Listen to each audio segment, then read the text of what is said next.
हाँ जी शहजाद भाई, क्या कह रहे थे आप? सरदारी के आने के बाद। हाँ जी सर, शक्ल तो दिखाई अपनी। आ गए भाई।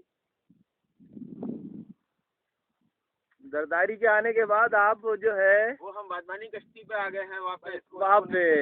और ये नाज़रीन आप देख रहे हैं, बादबान बंधा है हमने, छोटी छोटी 2 तरपालों को कांटे से सिलाई करके इसको हमने जोड़ के वापस जाने के लिए, जहाँ हम जो है कोई 15 घंटे से फंसे हुए हैं। नाज़रीन, हम आपको एक चीज़ और बताना चाह रहे थे कि हमारे साथ इस वक्त 2 जिंदा मुर्गियाँ भी हैं। हाँ जी। और ये आपको दिखाएंगे भाई, हमारे ये शार्क के लिए आई थी।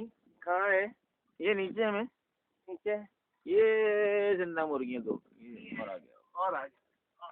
ओए ओए ओए, दिखा, मैं दिखाता हूँ लोगों को। ये 2 अदद जिंदा मुर्गियाँ हैं हजरत, जो आप देख सकते हैं कि हम लोग लाए थे शार्क के शिकार के लिए, कि उनको खून बहुत पसंद है, ताज़ा खून पिलाएंगे मेजी साहब। लेकिन और वो गाना हमारे लिए बना था।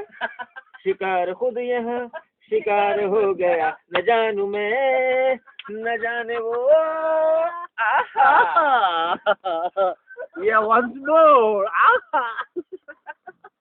और ये पीछे मेजी खड़े हुए डंडा पकड़ के, हैंडल हाथ में लिए हुए, आगे पीछे टांगों से हिला के, ये छोटी छोटी टांगे इनकी, और ये जो है बड़ा सा हैंडल पकड़ी हुई है। और सारी रात मुस्तफा ने मेरा इम्तिहान लिया है।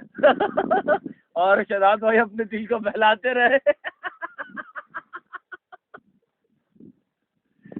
नहीं, मेरा भाई छोटा भाई है। नहीं।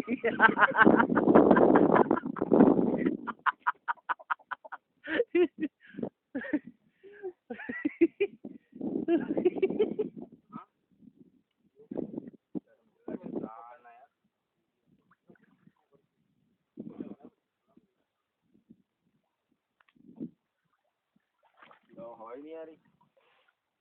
अरे फूके मारो, फूके मारो।